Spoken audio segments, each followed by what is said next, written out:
impela kusawuyena umkhulu ku-continuation video lena impela ethinta laphana endabeni yezipoki zemali.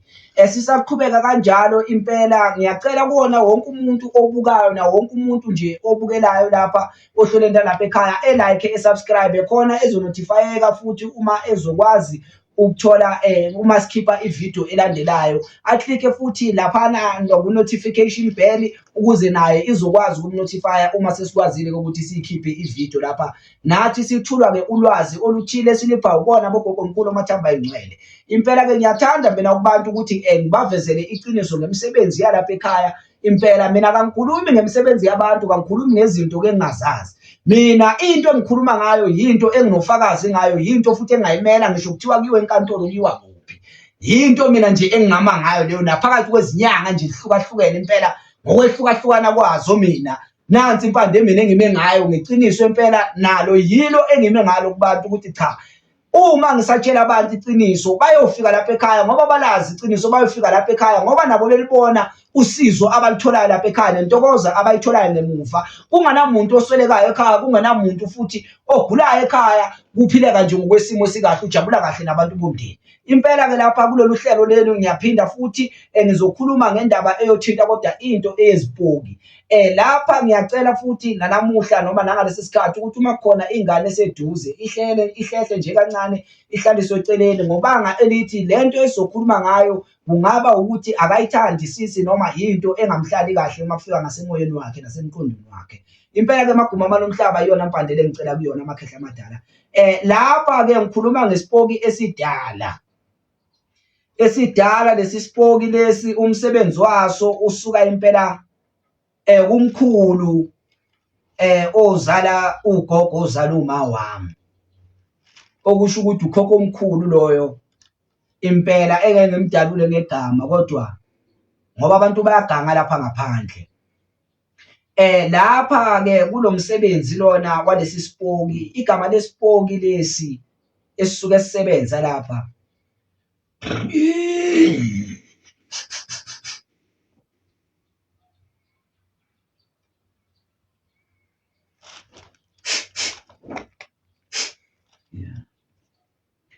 impela ukuxolisa kubantu abadala. Impela nabona wonke umuntu obukele lolu hlelo lapha ekhaya, impela kuba ukuphazamiseka nje komsebenzi kanjalo kodwa akuyona inkinga leyo etheni. Sibuyelwe lapha ohlelweni impela bekade sikhuluma ngalo. Lesi sipoki lesi esikhuluma ngaso lapha namhlanje, ngizocala ngisho kanjena noma ngiphawule noma ngidalule ngale ndlela lena. Lesi sipoki lesi sifuna umuntu okwaziyo ukunakekela into.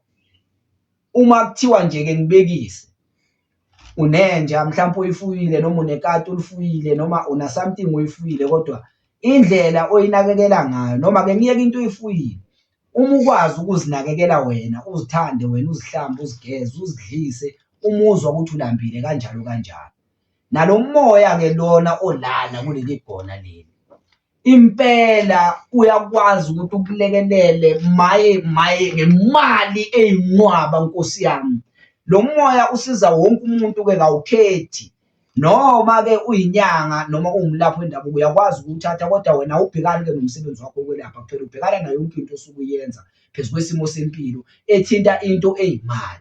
Mina lapha ekhaya ngisasho ayikho into ozovuka ekuseni ikunika imali nje. Lapha kulesi sipoki lesi sisebenzela wonke umuntu othi mina into engiyithandayo ngale ndoda lena ukuthi unalo ibhizinisi, awunalo ibhizinisi, noma unakho okwenzayo kwemali noma awunakho okwenzayo kwemali, kodwa kuphela uma unakho okwemali ozokwazi ukucala ngakho. Ngithemba iyazwakala le nkulumo. Kodwa uma unakho okwemali ozokwazi ukucala ngakho whatever lokho ufuna ukukucala okuzokulethela imali, le ndoda lena izoyenza sure ukuthi leyo nto leyo osuke uyidinga uyayithola guaranteed. Ngiyafunga lapho ngomama emathuneni, impela ngifunga ngedlozi lapha ekhaya impela kobabina nokubabina khona libabina futhi komahlabahlaba komahlehlele emuva uma behlele ukuhlasela inkosi isilwane semhlola. Impela nansi impande mina engiyibeka kubantu, engiyithula kubantu ngokweqiniso ngithi mina uma ufisa ukuphila mina lapha ekhaya, ufisa ukuthola into kodwa ewukuphila kodwa okunganakuhluphekisa ngaphakathi, okunganakukhalisa ngemuva, nansi impande mina engikunikeza yona okuyisipoki salapha ekhaya futhi hawe sisebenza kakhulu. Lesi sipoki lesi sipoki esendiya ukuthi sona-ke igama laso ngizosibiza kodwa igama laso uDijon. uDijon kodwa lapha umkhulu uDijon indlela esisebenzisa ngaye igama lakhe thina lapha ngoba leli gama leli lisuke abanye abantu balikhohlwe, thina sakhetha ukumbiza ngomkhulu uMkhuseli.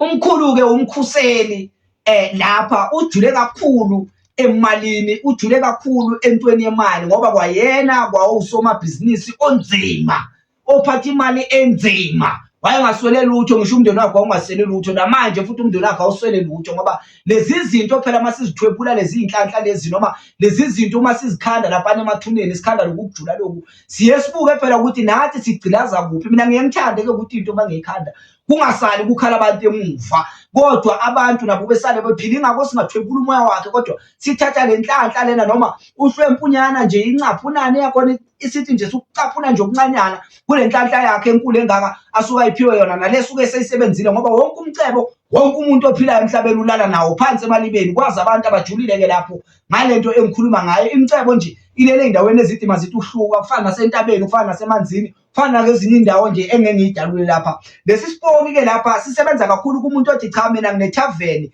angiwaboni amakhasimende, cha mina mkhulu ngumuntu kodwa mina usebenza ngamathenda, kodwa manje kuya ngokuya kungathi angisathintwa manje lapho ocingweni ukumana-ke kodwa kuvela amanye amathenda. Mina mkhulu ngumuntu osebenza ngamakontraki kodwa manje angisatholakala ey'balweni. Mina mkhulu ngumuntu manje osebenza laphana phansi emapalamende nodendala, ngusopolitiki mina kodwa abantu bami inkulumo abayiva. Noma cha-ke mina mfowethu ngiyinyanga kodwa mina mangikhuluma noma ngilapha abantu abalapheki, buya lapha ekhaya mina ngikusize ngento kodwa ezokwazi ukuthi ikusize ngale nto lena mina engikhuluma ngayo. Lesi sipoki lesi siyakwazi ukwenza izinto eziningi ngaphezulu kokuletha imali, ngaphezulu kokuletha ezinye zezinto. Lesi sipoki lesi sikwazi ukubuyisa ngisho into elahlekile kuwena. Lesi sipoki sikwazi ukubuyisa ngisho mina umuntu wena owawumathandane wakho othi mina lo muntu ngifuna bomaqondane mina bomfazi, ngimikisa iy'nkomo ekhaya kubo ngimshade lo muntu abomfazi walapha ekhaya uma wey'ngane. Lento iyakwazi ukubuyisela lento engikhuluma ngayo. Ngikhuluma ngayo umkhulu lapha impela, impela lona umkhulu uMkhuseli lona impela ngikhuluma ngayo lona. Isipoki impela samandla, indoda ujubulwane, indoda impela inguhlunguhle yaguduza ey'ncane endleleni, indoda endala lena yagudluka intaba eyanyuka yayehla impela yalibona isanga elifika lapho oyithume khona. Impela ngikhuluma ngendoda endala lapha, angikhulumi ngendoda yokudlala lapha, ngikhuluma ngento mina engiyaziyo, ngikhuluma ngento mina abantu abayilandayo lapha ekhaya baphilisayo impela. Ngaso sonke isikhathi mina ngiyohlezi ngikhuluma iqiniso kubantu. Umsebenzi lento uthi phecelezi ukujula nawo lapha kuye hambe kufuneka kodwa into lapha eyimbuzi, kuphinde kufunakale nezinkukhu eceleni ezizokwazi ukuthi sikhunge lo moya lona esuke siwuvusa lapha ngoba kusuke lezi nkukhu siyoncenga lo moya ukuthi ungezi ngesibi lapha kuthina, siphinde siwuhlawule siwugeze futhi ngendlela ethile engangadalula ngayo ngoba le nto lena iyinjula kakhulu. Uma sesizokhuluma ngento eyokwelapha amadoda amadala, angizofundisa abantu ukuthwasisa mina lapha noma ngizofundisa abantu ukulapha. Into mina engiyivezayo kubantu ukuthi abantu abafisa ukusizakala, abafisa ukusizakala ngesipoki semali, nansi impande engibanikeza yona mina umkhulu uMkhuseli impela, indoda uDijon impela egibela impela iy'ntaba zonke, indoda enyuka konke phezulu ngisho ngamabhanoyi. Hhayi le ndoda igijima kakhulu, isiphithiphithi esibuya manje sijikala iduze, ibuya nalento oyifunayo kodwa hhayi ngokwey'mangaliso lezi zokuthi manje uyovuka ekuseni lento manje uyithole lapha ekhaya. Cha, ifuna lento usebenze ulandele imigomo engisuke ngikunikeze yona, ugcinele amasiko engisuke ngikunikeze wona. Hhayi uyophila ukunaphakade lapho ebese le nto uma uyithathile lapha ekhaya kuyethatha isikhathi esingango-5 years ebese uyabuya futhi. Kodwa uma sekukhandela isigaba sokucala sithatha isikhathi esingango-2 years ebese uyabuya-ke lapha ekhaya sikufakela amandla, sikuvuselele isipoki sakho kabusha, sisifaka amandla kakhulu-ke manje siyophakama nasecaleni. Ebese lapho kusuke sekuhlatshwa-ke futhi enye imvu futhi noma enye imbuzi, kuya ngokuthi ekhakini nihlaba luphi ngoba sihlaba kabili lapho ngaleso sikhathi. Kuba khona lokho okusikuhlabelayo, sihlabela le ndoda ebese kuba khona lokho esikuhlabayo futhi okuyisilwane sangakini sebahlaba ekhakini.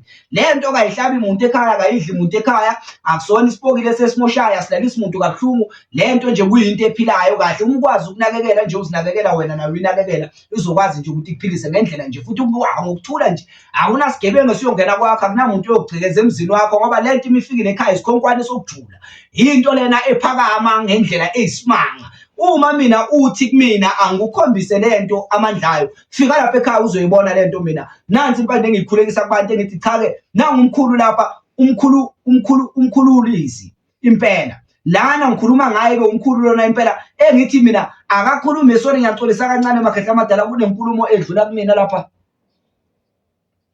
Yebo makhehla amadala impela ngiyanizwa bogogo. Yebo mkhulu. Dlozi impela.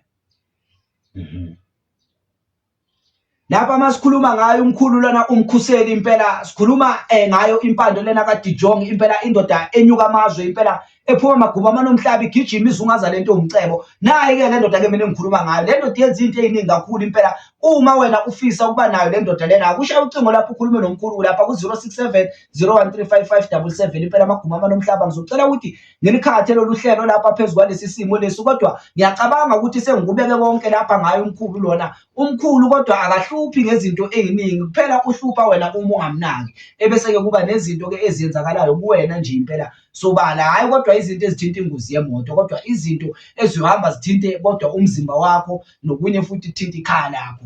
Mangithi ikhaya lakho-ke kuba nezinto eziyenzakalayo ezingaqondakali, okusho ukuthi mhlawumpe kuwa amabhodo, mhlawumpe kuyitulo ngendlela engaqondakali, noma kunyakaza izinto ngendlela engaqondakali, uthole ukuthi akunamoya endlini, kodwa kusuke kulesi sipoki-ke manje suke sesiyenza ngale ndlela esuke senza ngayo. Kodwa nayi-ke into mina abantu engibabizela yona amaguma amanomhlaba, kuzoba nohlelo lapha lespeshali engizolibeka kubantu engithi mina bayofika basizakale lapha ekhaya, kodwa ngizodalula ngokwebanga elizayo, noma uma sengithola isikhathi sokuthi ngikhulume ngaso leso special, ngoba kusafuneke ngihlele ngibheke iy'nsuku lapha khona engizosihlela sibe ngaso lesi special lesi. Kodwa impela abantu ngicela ba-like, ba-subscribe, impela ba-click i-notification bell ukuze bekwazi ukuthi benotifayeke bethole futhi umlayeza uma sesikhipha amavidiyo ngokulandelayo. Impela ngiyabonga kuwona wonke umuntu nakuwona wonke umlaleli. Dlozi Bayede Ndawuwe Daramawa Shewe Asi.